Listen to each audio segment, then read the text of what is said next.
Right, now it's on.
No, you have to unmute it for me. No, she said I can do it from here. Okay. So, just start? Go. Good afternoon. If you are a board member, please be sure to unmute your microphone when speaking for the broadcast and recording. The Community Development Manager is the host of the Zoom meeting. Speakers will be able to unmute themselves when recognized. The public who did not register in advance can watch the live broadcast on Channel 8 or the city's YouTube page.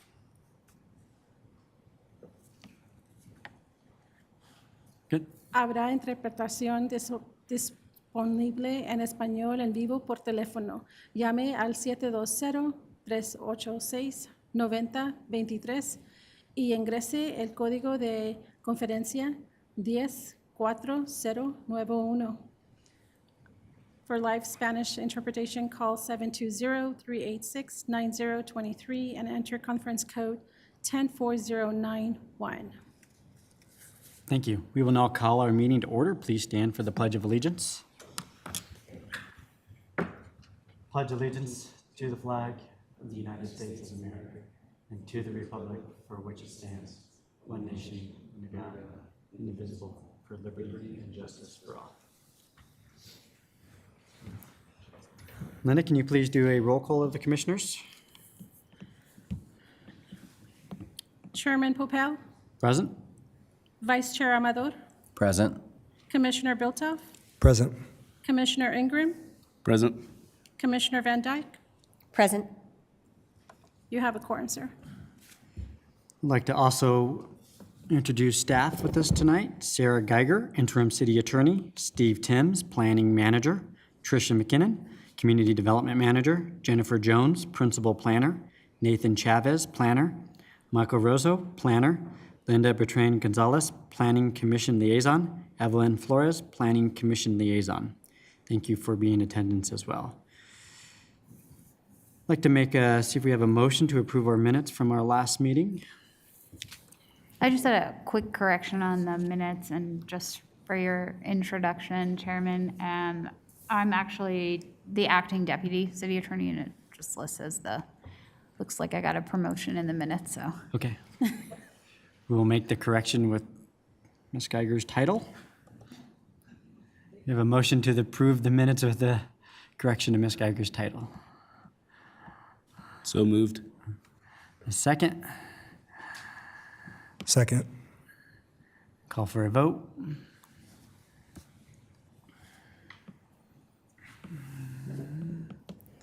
Voting is open.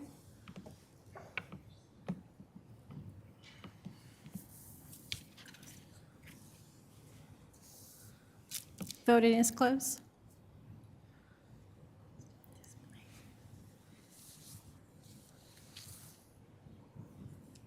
The motion has passed to approve our minutes. Ms. Geiger, will you please introduce our first case? Sure. Happy New Year, everyone. The new case is case number S-814-23. That's Thompson Thrift requests approval of the Second Creek Village Amendment Number 6 subdivision plat to replat 2 existing commercial lots into 3 commercial lots for future development.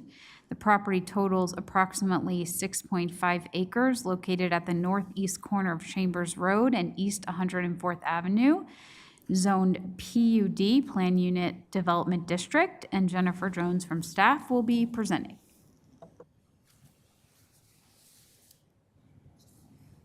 Good evening, Mr. Chair, members of the Planning Commission. Happy New Year. Your first case of 2023 will be this Second Creek Village plat. This is amendment number 6. So Second Creek Village is at the northeast corner of 104th Avenue and Chambers Road. Just for a little bit of perspective, our plat is almost 2.5 acres in the Second Creek Village PUD. The future land use designation is commercial.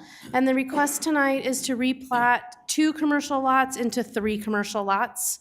Really the reason that the applicant is replatting this is to create a standalone lot for the vacant pad site. That makes it a little bit more marketable to potential users. But we don't have a potential user at this time, so there's not any imminent new development associated with this plat. We covered these a little bit. The zoning is the Second Creek Village PUD, and it is called out as commercial in our current future land use plan.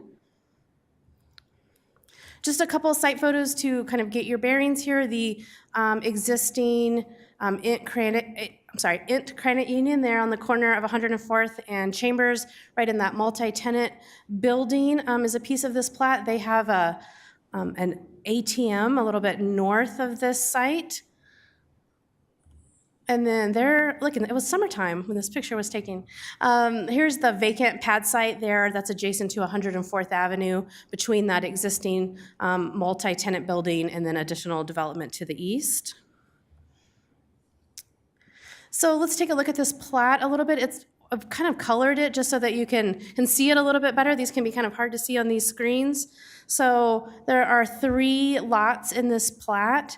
Lot 1 includes that existing multi-tenant building with the credit union, and it has that funny shape to go up there and include the ATM that's existing. Lot 3 is a vacant lot, and then Lot 2 is also a vacant lot. Lot 2 is really sort of the new lot that's being created here for that pad site along 104th Avenue for a new user in the future. So just a little bit about the plat itself. It obviously was reviewed and meets the standards of both the PUD zone document and the Land Development Code. There's no parks or school fees or anything like that because this is non-residential development. Because this is amendment number 6 and it's really just moving kind of some lot lines, right? Adding some lot lines. There's no development agreement required. This was already planned for development. It's just making that extra area a separate lot. There's also no change to parking or traffic. Again, this was always intended to be developed. It's just creating it as its own lot so that certain users are a little bit more interested in that if that's a requirement for them. And this plat is supported by our economic development staff, right, to help spur potential additional commercial development there in that important corner of our city. So why are you hearing this tonight, right? You don't hear all of our plats. A provision in the Land Development Code allows sometimes public hearings for these plats. This was requested by City Council, and that's why it's before you tonight. So the plat, this plat was heard before our development review team in October.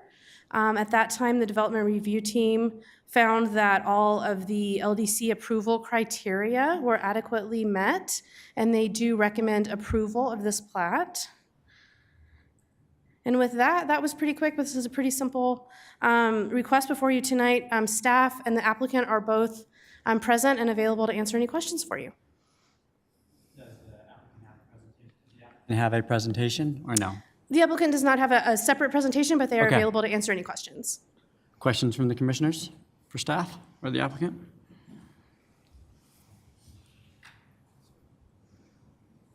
I don't hear any questions from the commissioners. Okay. We'll now open it up for virtual participation. The city needed advance registration to participate in the virtual public comment portion of this meeting. I believe we do have 2 requests for this case. Is that correct? If anyone wishes to speak at future Planning Commission meeting, please check the meeting agenda and city website for information. So now we will begin with the virtual participation. If we want to unmute them.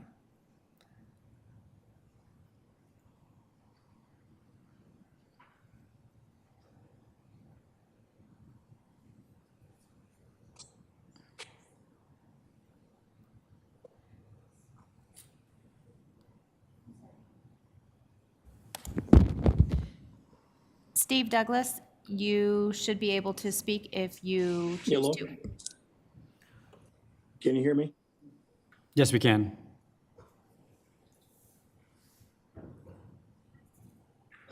Go ahead, Mr. Douglas. Can you hear me? Yes, we can.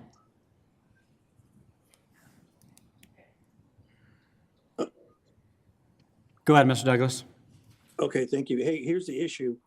I got the Zoom feed, but the problem was the audio was not on at the time. So when you guys had this hearing, when you started, who's ever online did not hear any of the discussion or the case. Mr. Douglas, I don't believe we had any discussion on the case. Did you have any Well, no, comments just- on the Just the case? case itself, as far, I had to go onto YouTube. I mean, this is minutes later to hear, and I just came on. I mean, was able to hear only the last portion. So I'm just telling you, you guys did not have audio at the beginning of the hearing. So I don't have any comments on this hearing right here, but just want to let you know that communication-wise, this was not being heard in its entirety. So. Okay. Do we know if we've corrected the? It was on YouTube. I haven't checked it at the start of the meeting. Okay, It was being broadcast and it did have audio. okay. Thank you, Mr. Douglas, for pointing that out, and I think it's All right, thank you. working now. Is there anyone else registered to speak about the case?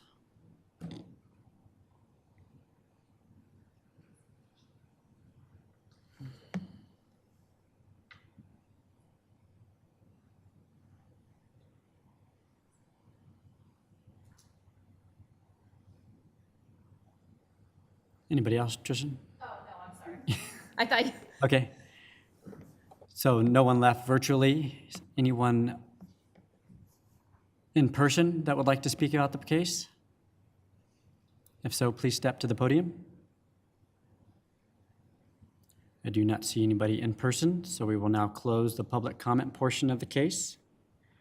Is there a motion for the case from the commissioners? I move that the Planning Commission enter a finding that the Second Creek Village Amendment Number 6 final plat for the property located at the northeast corner of East 104th Avenue and Chambers Road, contained in case S-814-22, meets the criteria of the Land Development Code, and based upon such finding, recommend that the City Council approve the final plat. We have a motion. Do I have a second? Second. Any discussion from the commissioners? Please call for a vote. Voting is open.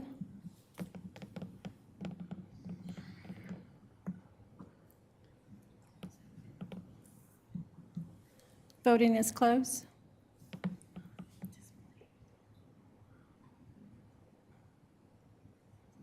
The motion has passed, 5 yeses, 0 nos. Thanks for your presentation, Ms. Jones. We will now move Thank to the second part of our agenda for revision to ordinance.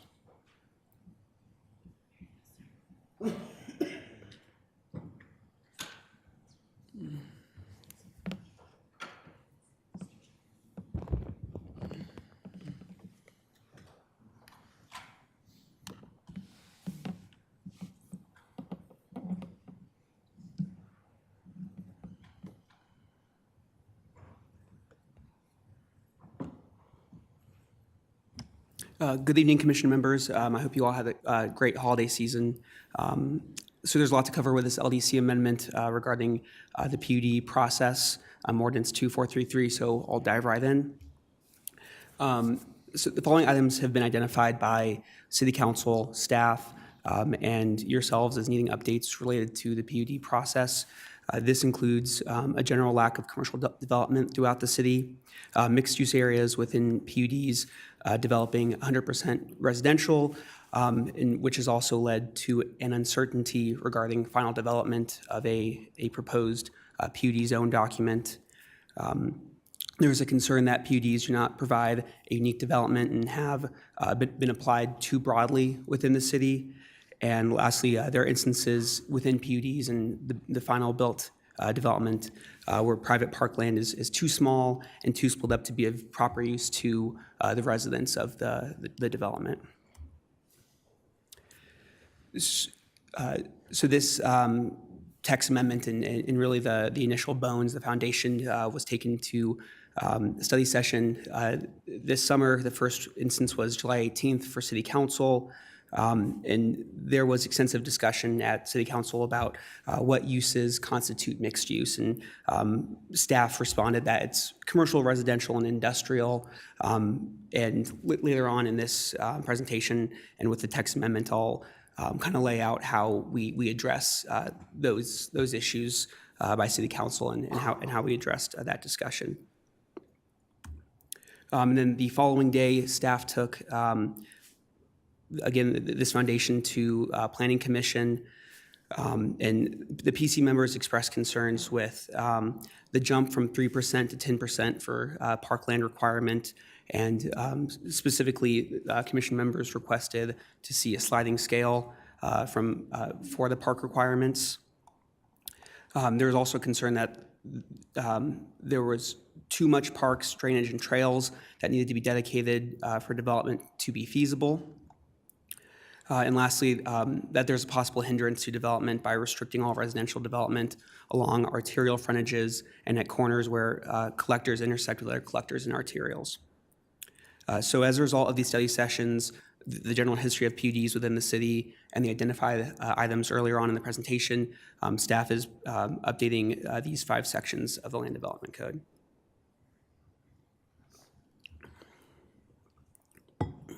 So first section, the PUD Concept Schematics. As proposed, PUD Concept Schematics are now required before a PUD zone document submittal. Currently, it's optional, but staff typically requires them. In addition, PUD Concept Schematics act as a preliminary review before the submittal of a PUD zone document, and PC traditionally has reviewed them for those of you who are new to the commission or for those watching. In addition, in this section, 2 waivers have been added. The first is if a proposed PUD zone document includes only 1 land use type or designation, then no PUD concept schematic is required. And in addition, if the property is 5 acres or less in size and meets the conditions found in section 21-4370, which is the PUD zone district, which I'll also review in this presentation, but on the PowerPoint, you can see these 3 criteria found in that section.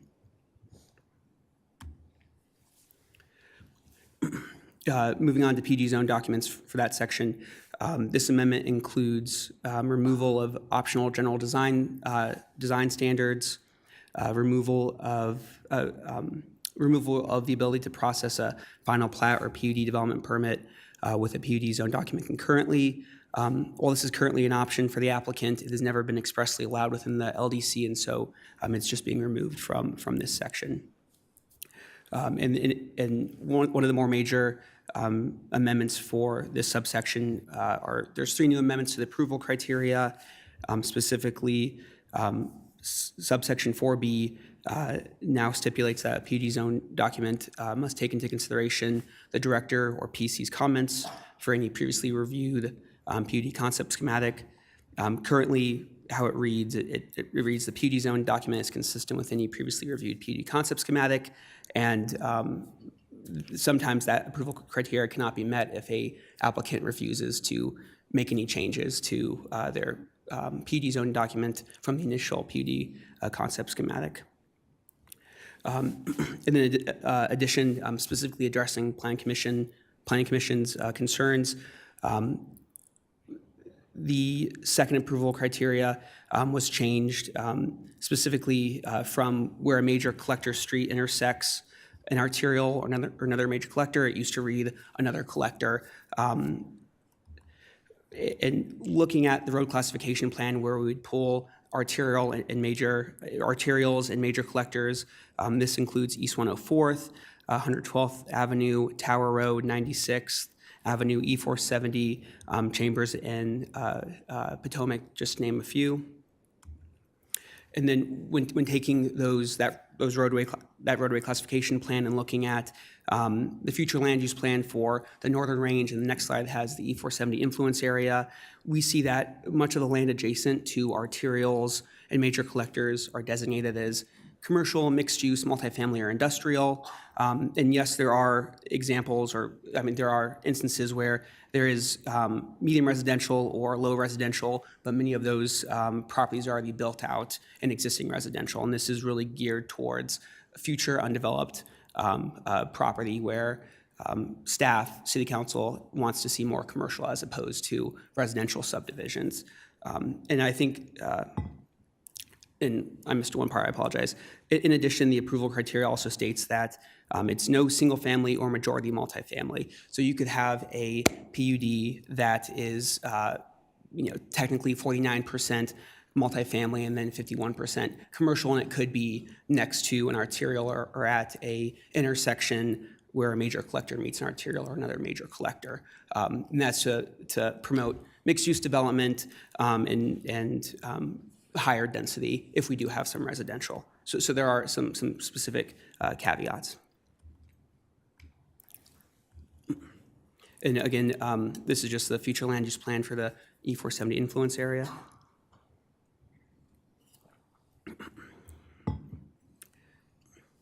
And lastly, for this slide, any mixed-use planning areas within a PUD now require two principal land uses, which are commercial, residential, and industrial. Two different housing types is not considered mixed use, and the lesser must comprise at least 25% of the subject planning area. And specifically, there have been instances where an applicant will propose mixed use, and in the in the text, in the details of what the definition of mixed use is, they say it could be commercial or industrial or mixed or multifamily or single family, and there isn't a specific requirement for that would make it the definition of mixed use, which is actually mixed uses. It says it could be any of these things. We really have no limits. We're just calling it mixed use to help get that pushed through, and it could be mixed use. So continuing on with the PUD zone documents, this section really saw the bulk of the changes. So in addition to minor modifications, density may be reduced without the need for a PUD zone document amendment. And this will be important in the next bullet. The largest change is the introduction of the PUD concept plan. And in essence, this is a framework for when the site is built out by requiring applicants to consider these list of items, including location of land uses, location of acreage of school dedication sites, public and private open space, layout of existing and proposed streets. It is staff's vision or goal that this is included as part of the PUD zone document, and any changes to the PUD concept plan that do not qualify as a minor modification or reduction in density, seen here in this first bullet point, then require a PUD zone document amendment. So this is an example of a concept plan, and I guess I'll throw out a quick hypothetical. If an applicant comes through and proposes a PUD zone document and included is this PUD concept plan, and then a few months later they want to significantly shift the access to the property or change the land uses or rearrange the parks and open space, we would then require them to go back for a PUD zone document amendment. And this would then be seen by Planning Commission for a recommendation to City Council. So staff really wants to understand what is being proposed, have the applicant think more about what they want to build there, instead of saying, here's X amount of acres, this will be residential, this will be mixed use, and then 4 or 5 years later, we finally get an application, and it takes away that uncertainty that we're currently seeing, and we want to better understand what's happening and force the applicants, or not force them, but have them consider more and put more thought into what's actually going to be proposed.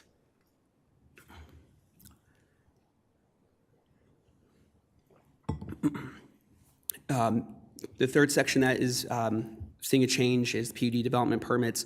It's really a very minor change. The approval criteria now references the restrictions that are proposed in the PUD Development District, which I will get to in the next slide.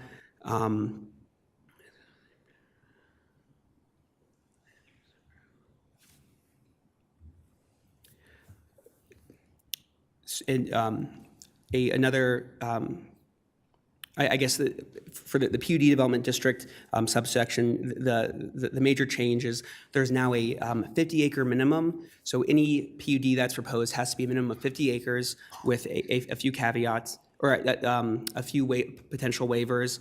All of them require director approval, but the first is that if the PUD provides for a new land use or an innovative implementation of an existing land use, and will reinforce or catalyze economic development by meeting at least 2 of the comprehensive plan economic development goals or policies.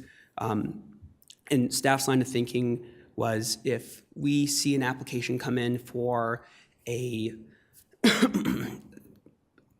use that has never been seen before, or something that's unique to the city that our LDC does not take into consideration, we then have this waiver to move forward with the PUD and this new exciting development that brings something unique to the city, that may be on 6 acres or 9 acres, or anything between 0 to 49.9 acres. And this is one of those waivers that helps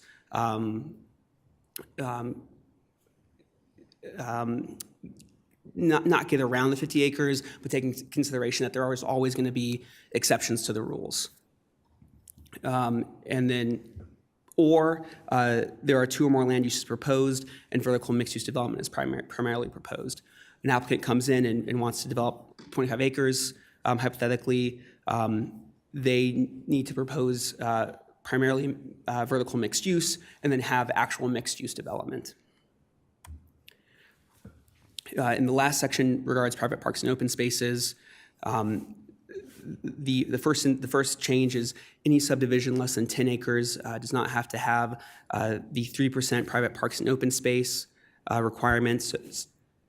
Staff has found that requiring that 3% of a 9-acre or smaller residential development is onerous and results in a minuscule tracts of land that do not correctly serve as adequate parkland or open space.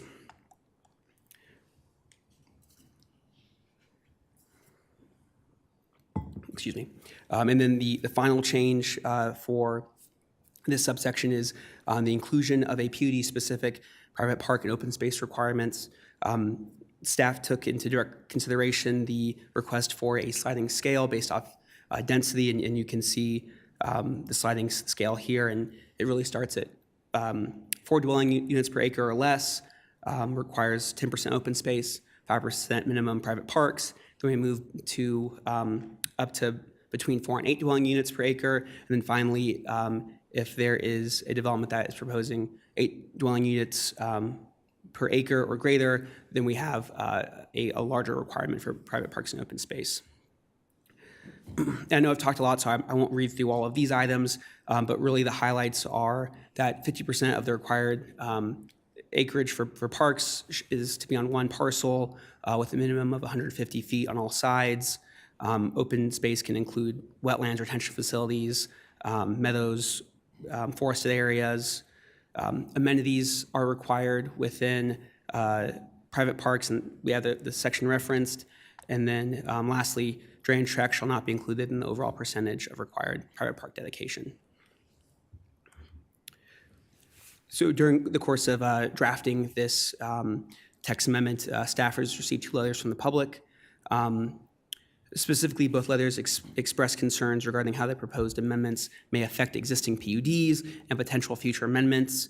And then both letters request that active applications be exempt from the proposed LDC amendments. And these letters are in the last 4 pages of the packet.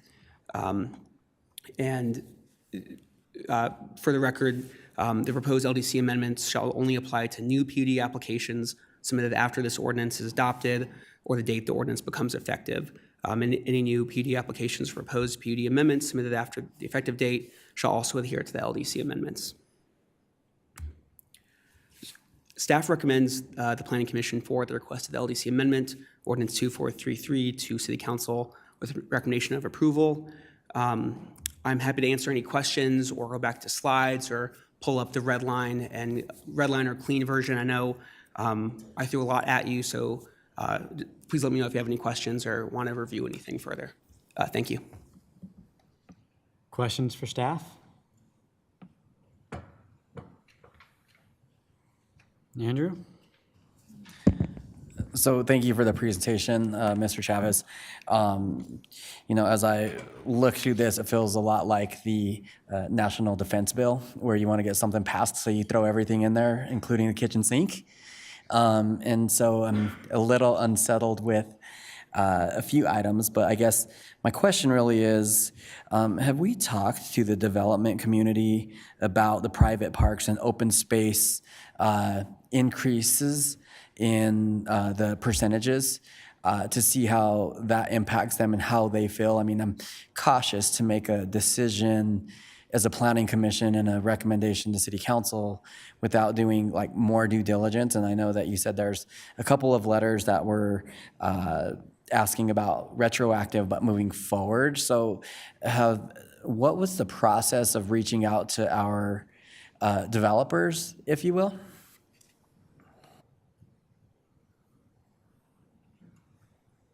So, good question. So we have a quarterly roundtable with the development community for community development and developers, and we bring this and discuss this with them on a quarterly basis. And so there's an opportunity for discussion or questions or feedback and things like that through that venue, if you will.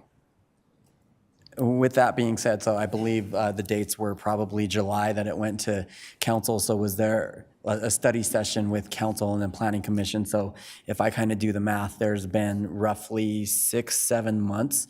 So in the meeting that you had, what was participation with the development community? Like, say, for instance, you have, I don't know, 8 developers come to the table all the time, and maybe this was a holiday season or who knows, right? Something like that. What was the participation from the development community? Like, was it on par? Just, I'm trying to understand, we're getting the adequate buy-in. Sure. No. I would say in general, there's probably, 25, 35 people on those calls, and representatives from the HBA are on that as well. So I guess that's my thought at this time. I know we had one back in November, I believe was the last one. So there's only been one meeting with the development community, not more than one? No, there was one there was probably one in September and one in November as well.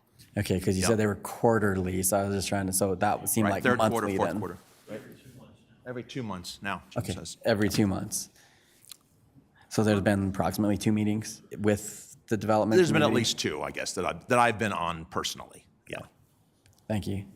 Well, and I read through the letters, Andrew, it seemed like more of the comments related to how many submittals they have to do, almost seemed like, versus direct issues with percentages of parks and those type of issues. So was that some of the discussion, Steve, that maybe came up through that? Or like to address, Andrew, was it more heartburn on?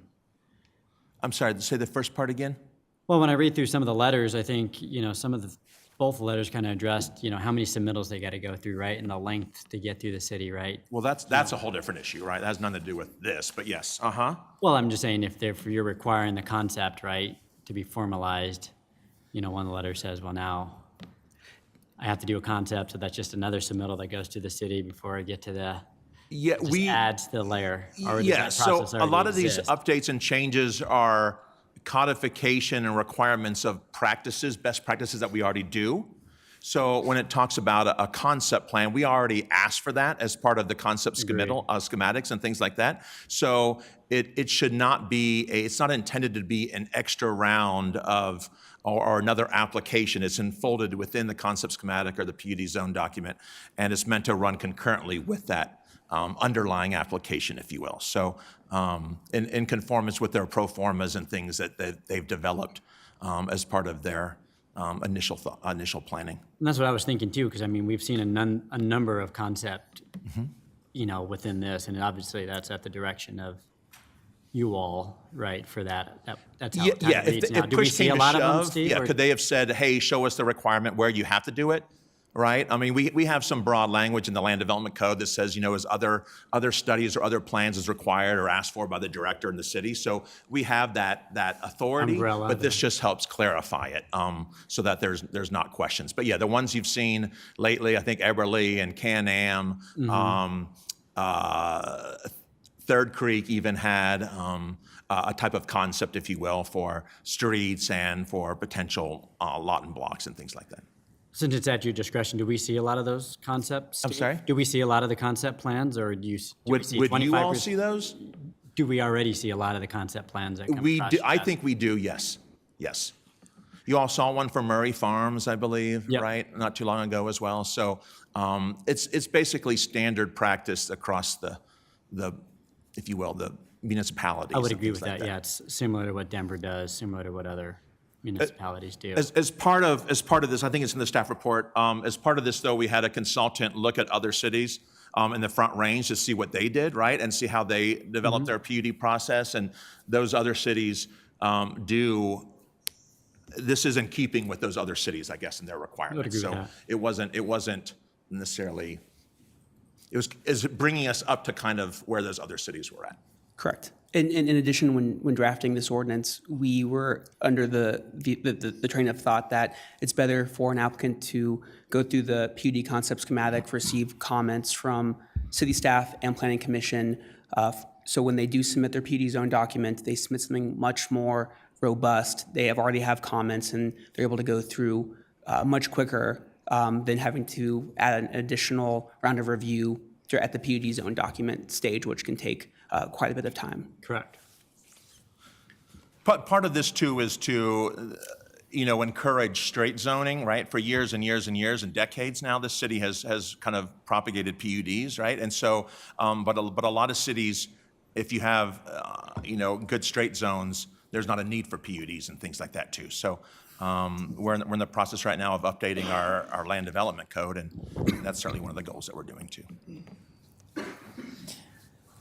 Thank you for bringing that forward too. And so, you're going to have to do the concept with more level of certainty, either now or later. And, through the process, I would much rather see it on the front end instead of something vague and then something that could change. So I really like that piece of a tool to be able for planning staff and whatnot. So the level of certainty helps. So I'm happy about that. We had someone else. Garrett? Yeah, my only question was just to clarify for me, for existing PUDs. So cases similar to the case that we heard earlier this evening, would that fall under this? Okay. So what you heard before that Jennifer presented was a subdivision plat, and that wasn't a zoning. So this is strictly on the zoning level that we're talking about. So conditional use permits that you all see, subdivision plats, annexations, well, you don't see GIDs, but those would not be affected by this. This is strictly zoning. But not augmenting existing PUDs, is just only new PUDs? This would only be new PUDs or new amendments that were to come in. That's Okay, correct. thank Yes, you. sir. Uh-huh. And just for clarification, Mr. Amador spoke, we do for straight rezonings now, our code does require a development plan associated. We don't do speculative type of rezonings. That's been in place for some time in our city. So the concept plan is just a natural, I guess, enhancement to the PUD process to more line those up with what we already do for rezoning, straight zone rezonings anyway. Mm-hmm.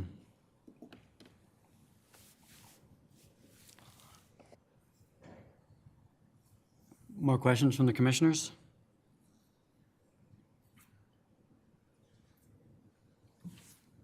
We will now move to our virtual participation. I believe, do we still have the 2 registered? Do we have anybody registered? Steve.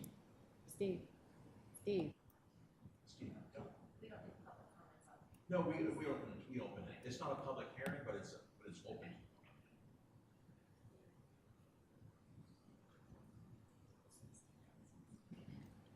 Steve, you can speak now. Yes. You may Okay, speak thank you. now. All right, appreciate that. First, I want to thank you for correcting the audio and the visual. Makes a big difference to make sure I'm not hearing background from the other one. So thank you very much. I was going to say that this has been a major issue with me while serving as a city council member. I've noticed our neighbors that border Commerce City have similar provisions within their LCD. And this would be a game changer for Commerce City Planning Commission to not only support, but would agree with no modifications. Please support ordinance number 2433, amending the Commerce City Land Development Code. Thank you. Thank you, Mr. Douglas. Anybody else register to speak? No. We'll now open it up to public comment for those in person. Anybody wish to speak? You step to the podium, sir.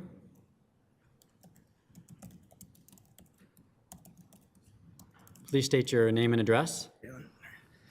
Yeah. Good evening, Chairman and members of the Commerce City Planning Commission. My name is Zell Cantrell. I'm with the True Life Companies. We're located at 1601 19th Street in Denver, Colorado.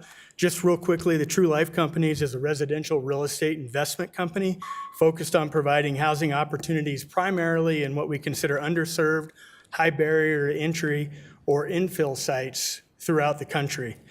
We do not currently have a formal application into the city at this time, but we were recently made aware of these pending amendments to the Land Development Code concerning the PUD process as a result of a pre-app that were done. So we are looking at property in Commerce City actively at this time. After reviewing the proposed amendments, we thought it worthwhile to maybe share a few of our thoughts and concerns with the Planning Commission, the biggest of which is minimizing or limiting the size of a PUD to nothing less than 50 acres. While we do understand that there's some options to apply the PUD process to smaller sites, we think when you start putting those kinds of requirements on a PUD, which we feel the true nature of is to solve unique problems that mostly occur with smaller, maybe constrained sites with unusual circumstances, that 50 acres is way too big, and it's going to end up orphaning properties that are currently, from our perspective, probably mostly west of E470. It seems like there's a lot of property east of E470 within the jurisdiction that this 50 acres would be great for, but the properties we're looking at right now, which we'd consider infill sites, could largely be orphaned if we don't come up with something truly innovative other than maybe infill residential. And so that's our concern. And then our second concern is, and it's already been kind of addressed by Planning Commission, is it feels like higher density is going to get penalized with larger open space.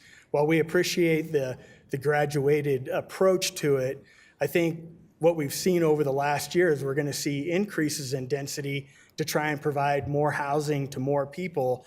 And by requiring larger open space for those higher density projects, it's going to make it more and more difficult. And this was also addressed is one of the questions we brought up as we looked at Commerce City is it seems like almost all the residential development, certainly north of the Arsenal, is all PUD. I think almost everything is PUD. And we started to ask ourselves, why is that? And it feels like right now, maybe the R2 and the R2 zoning districts, which are primarily related to single-family development, the lot sizes are just too large.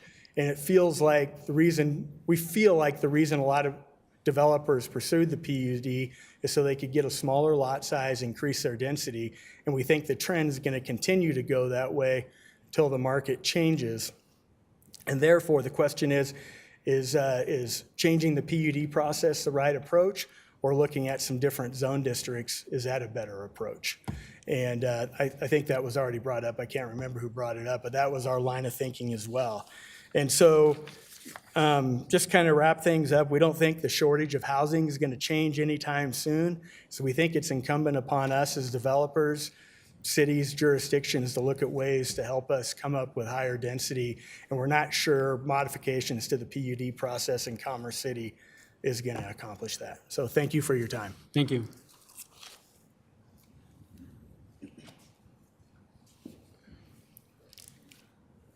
Any other discussion from the public?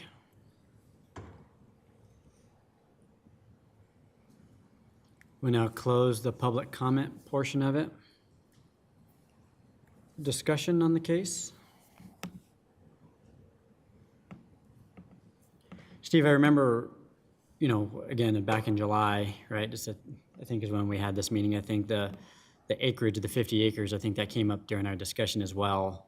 But it feels like you've addressed maybe an out, right, or the discretion of the director or you all to come up with making sure that if we do have those specialized areas, because 50 acres within a site could be hard to find in different parts of the city, as was commented on. Do you feel like the verbiage on that of kind of the A, B, and C of unless these conditions are met would help assist in those unique scenarios? Yeah, I think again, we have to look at the overall intent of what we're trying to achieve here. And so our goal is not, I'll be very clear, it's not to prevent development, it's not to, but it's to make smarter development. And these existing PUDs, are from, the PUD language is from 2009, and we're fixing to update our code, but that's a generation ago, and things modernize. And as the speaker spoke of, densities were at, lot sizes were at 7 or 8 or 9,000 minimums. We had a council person, Scott Jakewith, years ago that said he would never vote for a lot smaller than 7,000 square feet, right? Well, nowadays, 7,000 would be very, very large in our northern range. And you trade off the affordability with the lot size. And so there have been, just as the development community has changed and had to modernize, the city's regulations also need to modernize to keep up to. So that's what you see here. As it relates, though, to your specific question, I do believe that, yes, that would provide some allowances for those special circumstances that do meet certain intents in our code, and especially through economic development. So they've certainly been a partner through this process as well. And I guess the intent too is, even in like an infill site, it's to try to force it more towards straight zoning versus all infill sites are just residential, right? Because that's always the thing that comes up is there's no. You can also do bedroom infill community. non-residential, but PUDs from an administration perspective, after city council approves them, they are a lot more work on the staff administrative side, 5 and 10 and 20 years versus a traditional straight zone, an R1 and R2 and R3, just because we have to research this and they have their own plans, and it's basically a mini zoning ordinance, if you will. So there is some staff, I guess, efficiency as the city continues to grow, and staffs don't always continue to grow. There is that trade-off as well that can help too. Yeah. I'm just trying to be honest. Agree, and I was especially surprised. I know parks, again, the percentage, again, was another big discussion last time. I know you've addressed that, and I was actually surprised not to hear more comments on the sliding scale from that, either in public or during your reviews with the home developers. And just so everyone knows that greater than 8 dwelling units an acre or 15%, that's our current requirement. Now, what's new is that 8% minimum in private parks. Yeah. So the 15% we already require for densities over 8. It's just that this is, and we've heard this from citizens and council and just in general, is that as density increases, you have more people you actually want to have. Stapleton's a good example, right? They're very dense, but they have a lot of pocket parks and things like that are usable. That's kind of the trade-off, right? As we get more smaller lots, they don't have as big backyards. They can't throw the dog. They can't play with the dog and play with the children. And so you need these other types of usable private space for those type of recreation activities. So that's what this is trying to get at with those minimum private park dimensions, if you will, too. So it's the same standard that the 10 and 12 are new, but the 15, the high point is still the same. Staff just added that 8% minimum to help focus that on usable amenities within those. Correct. So help you. You're not double dipping in Correct. other areas. Any further discussion? Is there a motion for the case?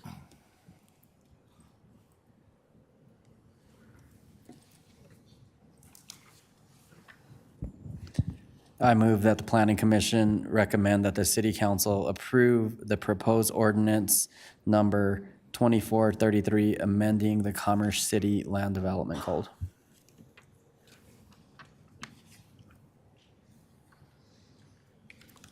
I second.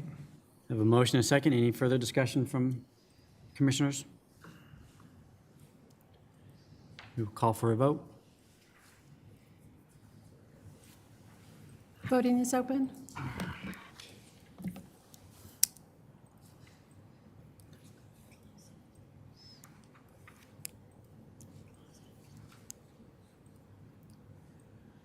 Voting is closed.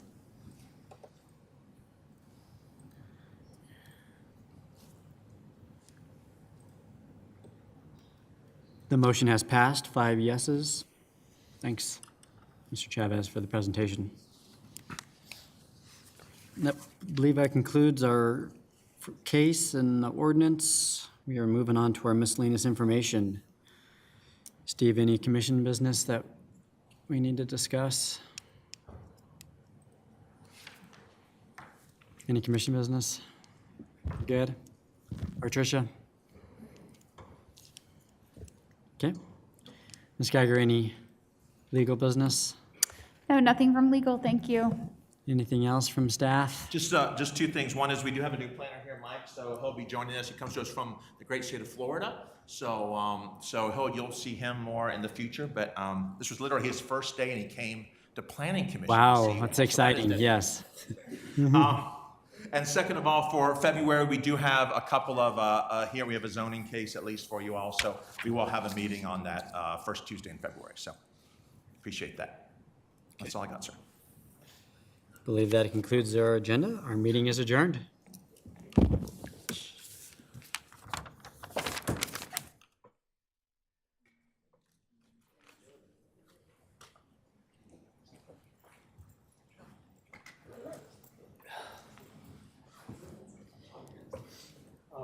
Sounds like you got the sniffles. You know, it's the end of it, which is good. Uh-oh, the end of it. No, yeah,